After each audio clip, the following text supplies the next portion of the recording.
Test 4. You will hear a number of different recordings and you will have to answer questions on what you hear. There will be time for you to read the instructions and questions, and you will have a chance to check your work. All the recordings will be played once only. The test is in 4 sections. At the end of the test, you will be given 10 minutes to transfer your answers to an answer sheet. Now turn to Section 1. Section 1. You will hear a customer phoning a builder to discuss some work she would like him to do on her home. First, you have some time to look at questions 1 to 6.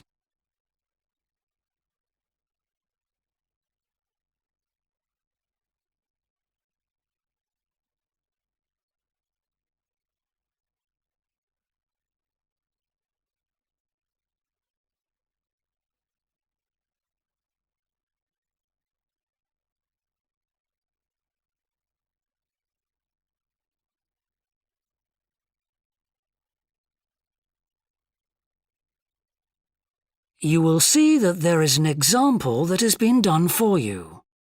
On this occasion only, the conversation relating to this will be played first. Thorndike's? Good morning. Is that Mr. Thorndike? Speaking. How can I help? I've got quite a few things which need painting and fixing in the flat, and I wonder whether you'd be able to do the work. I'm sure I'd be able to help, but let me take down a few details. Yes, of course. Well, firstly, how did you hear about us? It was my friend May Hampton. The customer heard of the builder from her friend, so friend has been written in the space. Now we shall begin. You should answer the questions as you listen, because you will not hear the recording a second time. Listen carefully and answer questions 1 to 6. Thorndike's? Good morning. Is that Mr. Thorndike? Speaking. How can I help? I've got quite a few things which need painting and fixing in the flat, and I wonder whether you'd be able to do the work. I'm sure I'd be able to help, but let me take down a few details. Yes, of course. Well, firstly, how did you hear about us? It was my friend May Hampton. You did some excellent work for her a couple of years ago. Do you remember? Oh, yes. That was in West Park Flats. Lovely lady. Yes, she is. And what's your name, please? It's Edith Pargetter. Edith. Can you spell your surname, please? It's Pargetter.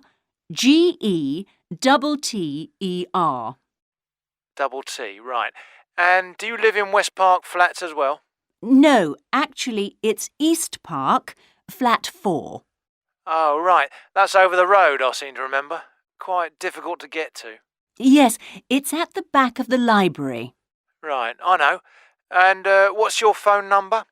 875-934, but I'm out a great deal in the afternoons and evenings. So, would the best time to ring you be in the morning? Yes. Fine, I've made a note of that. Can I just ask, I'll be in a van, and I know parking's rather difficult around your flat. Where would you recommend? Well, I always tell people in larger vehicles to park by the postbox on the other side of the road from the entrance.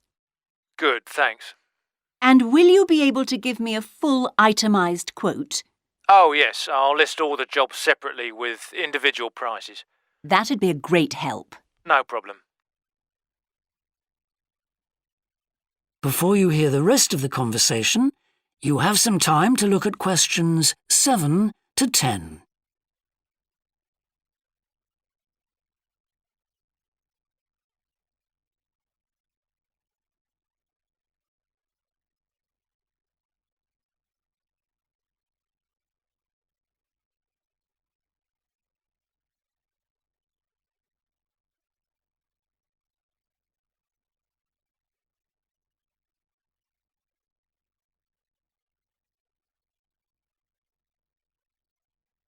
Now listen and answer questions 7 to 10.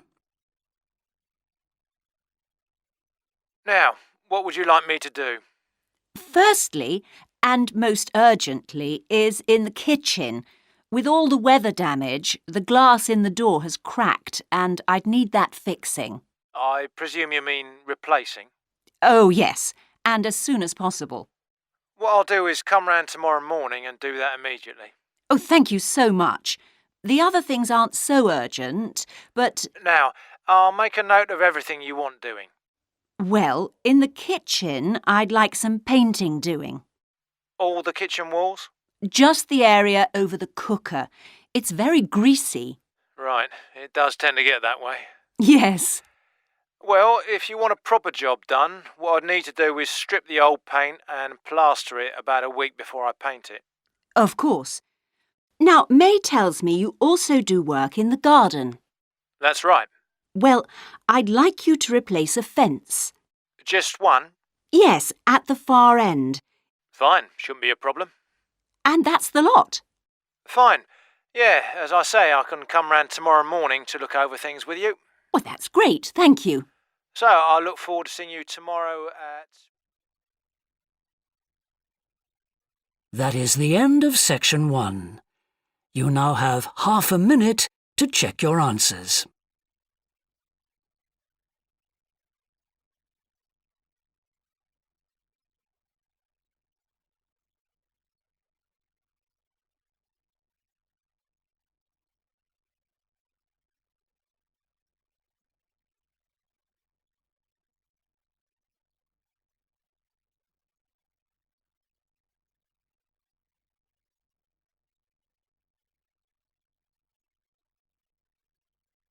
Now turn to section 2.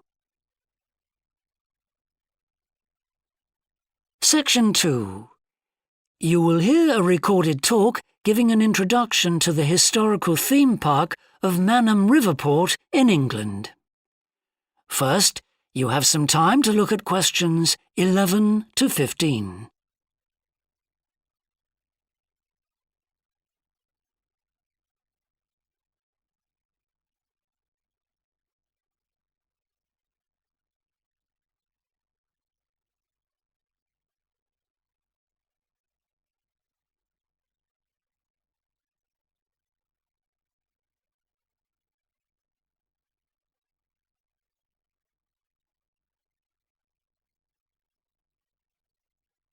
Now listen carefully and answer questions 11 to 15.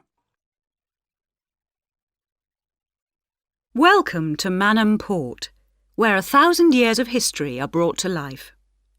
All the family can enjoy a day out at Manham, visit our copper mine, see models of the machinery it used, have your photo taken in 19th century costume, experience at first hand how people lived at different stages throughout history, and especially how children studied, worked and played. The port of Manham is located in beautiful and peaceful countryside, on a bend in the great River Avon, and developed here because it's the highest navigable point of the Avon.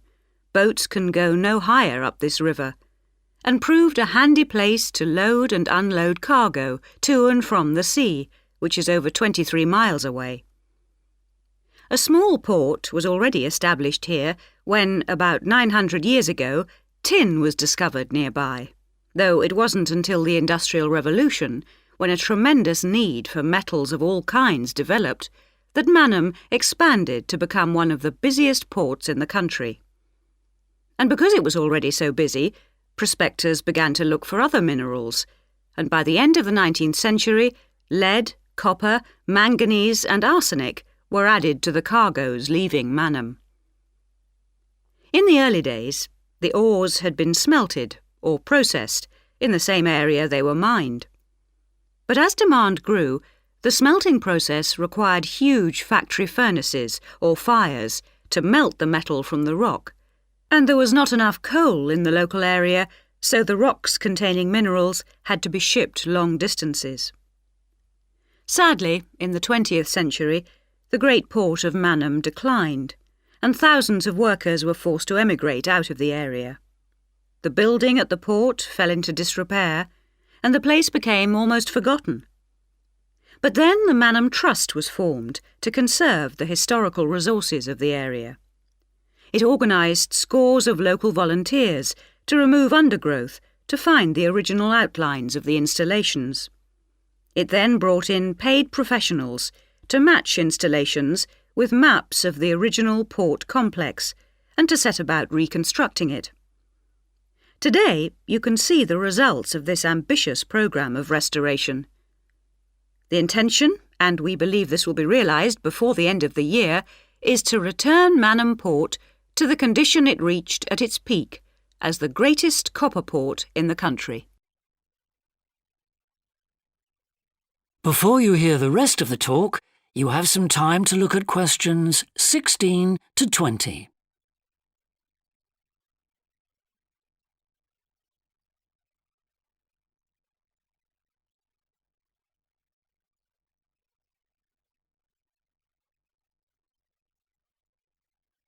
Now listen and answer questions 16 to 20.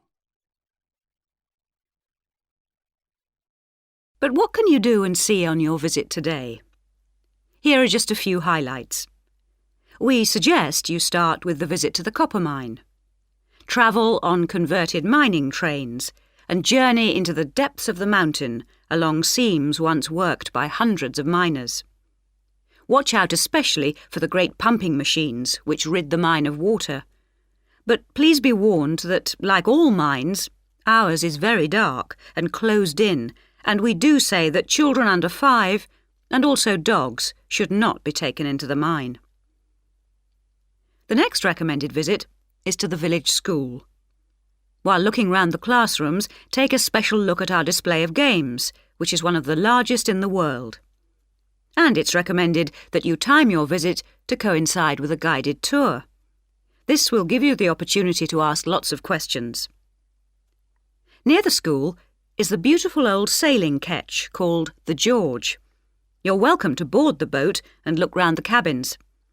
Look out for the ship's wheel, which was missing until only 5 years ago when it was dredged out of the silt by a local fisherman. We have no idea how it got there, but it's been polished and proudly restored to its original place on the boat. Please take care going down the ladders if you wish to visit the lower deck. We don't recommend you allow young children to use them. So we hope you have a memorable visit to Manham Port, and we'll tell your friends all about us. That is the end of section 2. You now have half a minute to check your answers.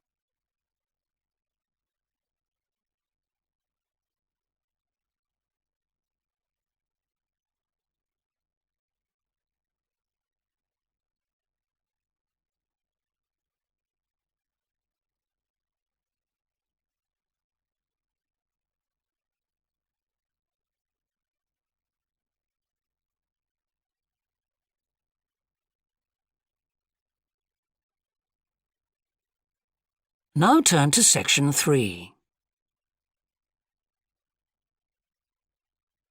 Section 3.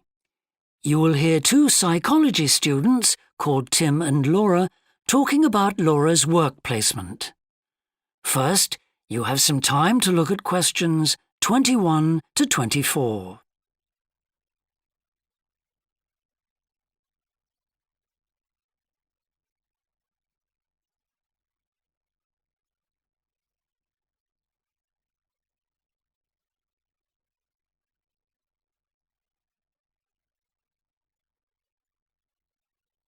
Now listen carefully and answer questions 21 to 24. Hi, Laura. Could you spare a few minutes to talk about the work placement you did last summer? I'm thinking of doing one myself. Hi, Tim. Sure. Didn't you do yours at an environmental services company? That's right. It's only a very small company, and they needed someone to produce a company brochure. And I wanted to get some business experience because I'm interested in a career in occupational psychology in a business environment. It was good, because I had overall responsibility for the project. What kind of skills do you think you developed on the placement? I mean, apart from the ones you already had. Did you have to do all the artwork for the brochure, the layout and everything? We hired the services of a professional photographer for that. I did have to use my IT skills to a certain extent because I cut and pasted text from marketing leaflets. But that didn't involve anything I hadn't done before.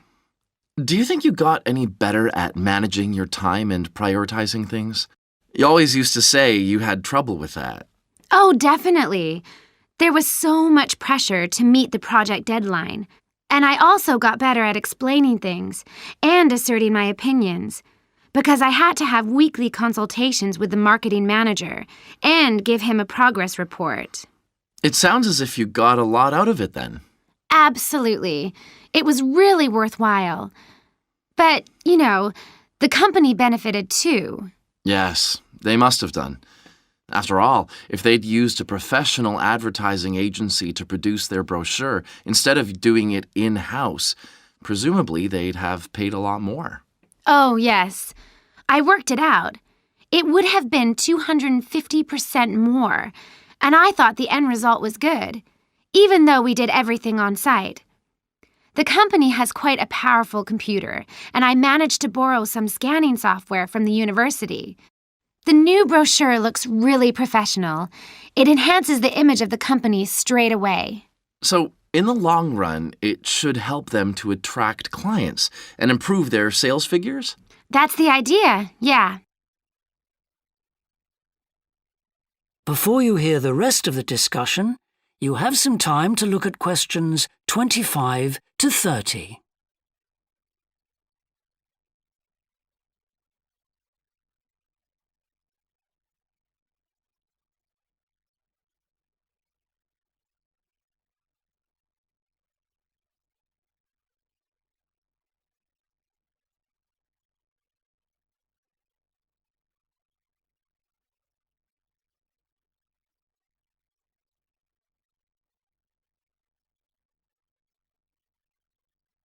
Now listen and answer questions 25 to 30.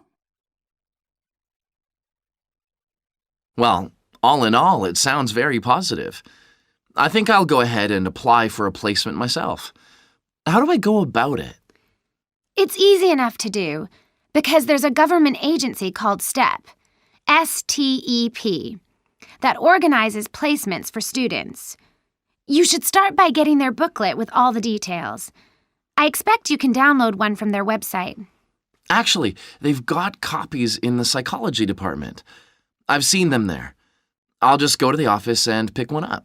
Right. And then, if I were you, after I'd looked at it, I'd go over all the options with someone.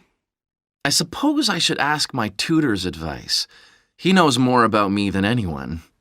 One of the career officers would be better. They've got more knowledge about the jobs market than your personal tutor would have. Okay. And then, when you know what you want, you can register with STEP. You'll find their address in the booklet. And once you've registered, they assign you to a mentor who looks after your application. And then I suppose you just sit back and wait till you hear something? They told me at the careers office that it's best to be proactive and get updates yourself by checking the website for new placement alerts. Your mentor is supposed to keep you informed, but you can't rely on that. I don't suppose it's a good idea to get in touch with companies directly, is it? Not really. But it is the company who notifies you if they want you to go for an interview. You get a letter of invitation or an email from personnel department. And do I reply directly to them? Yes, you do. STEP only gets involved again once you've been made a job offer. Right. So once you've had an interview, you should let your mentor know what the outcome is? I mean, whether you're offered a job and whether you've decided to accept it? That's right. They'll inform the careers office once a placement has been agreed, so you don't have to do that. Is that all then? More or less. Only once you've accepted an offer, you'll probably have to supply a reference, because the placement will be conditional on that. and that's something you should ask your own tutor to provide. He knows about your academic ability and also about your qualities, like reliability. Well, thanks very much for the information. I'm starting to look forward to... That is the end of section 3. You now have half a minute to check your answers.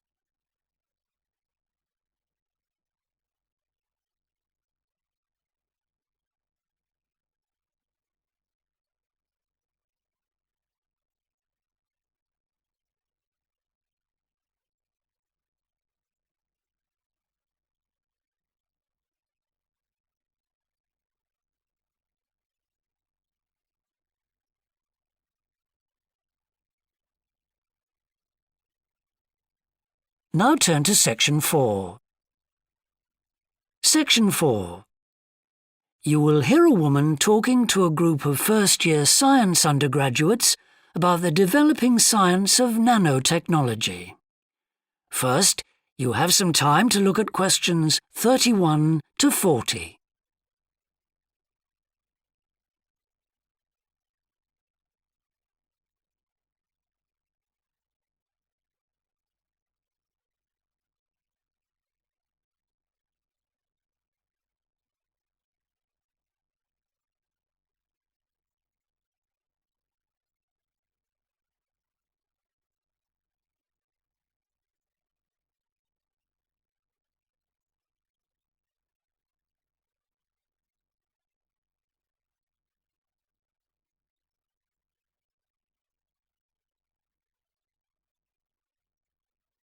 Now listen carefully and answer questions 31 to 40.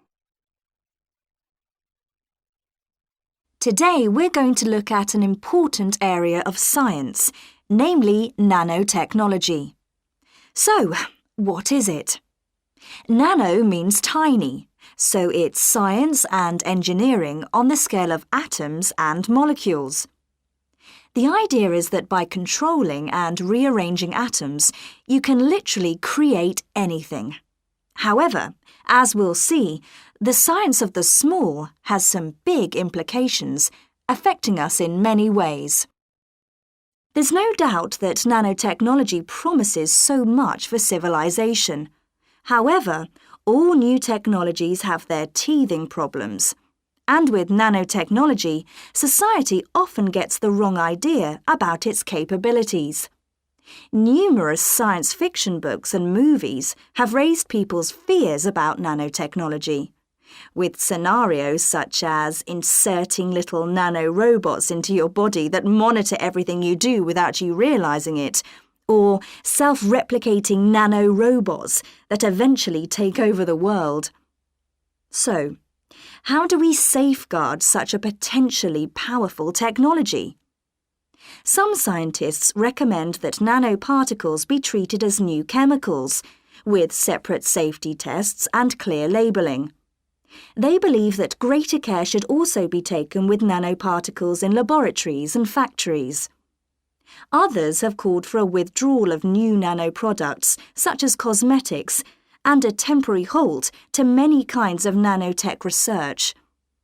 But as far as I'm concerned, there's a need to plough ahead with the discoveries and applications of nanotechnology. I really believe that most scientists would welcome a way to guard against unethical uses of such technology. We can't go around thinking that all innovation is bad, all advancement is bad. As with the debate about any new technology, it is how you use it that's important. So, let's look at some of its possible uses.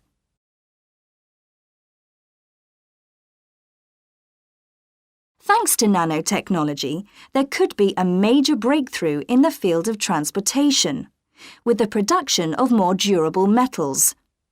These could be virtually unbreakable, lighter, and much more pliable, leading to planes that are 50 times lighter than at present. Those same improved capabilities will dramatically reduce the cost of travelling into space, making it more accessible to ordinary people and opening up a totally new holiday destination. In terms of technology, the computer industry will be able to shrink computer parts down to minute sizes. We need nanotechnology in order to create a new generation of computers that will work even faster and will have 1,000,000 times more memory, but will be about the size of a sugar cube. Nanotechnology could also revolutionize the way that we generate power. The cost of solar cells will be drastically reduced, so harnessing this energy will be far more economical than at present. But nanotechnology has much wider applications than this and could have an enormous impact on our environment. For instance, tiny airborne nanorobots could be programmed to actually rebuild the ozone layer, which could lessen the impact of global warming on our planet. That's a pretty amazing thought, isn't it? On a more local scale, this new technology could help with the cleanup of environmental disasters, as nanotechnology will allow us to remove oil and other contaminants from the water far more effectively. And if nanotechnology progresses as expected, as a sort of building block set of about 90 atoms, then you could build anything you wanted from the bottom up. In terms of production, this means that you only use what you need, and so there wouldn't be any waste. The notion that you could create anything at all has major implications for our health. It means that we'll eventually be able to replicate anything. This would have a phenomenal effect on our society. In time, it could even lead to the eradication of famine through the introduction of machines that produce food to feed the hungry. But it's in the area of medicine that nanotechnology may have its biggest impact. How we detect disease will change as tiny biosensors are developed to analyze tests in minutes rather than days. There's even speculation nanorobots could be used to slow the aging process, lengthening life expectancy. As you can see, I'm very excited by the implications that could be available to us in the next few decades. Just how long it'll take, I honestly don't know. That is the end of section 4. You now have half a minute to check your answers.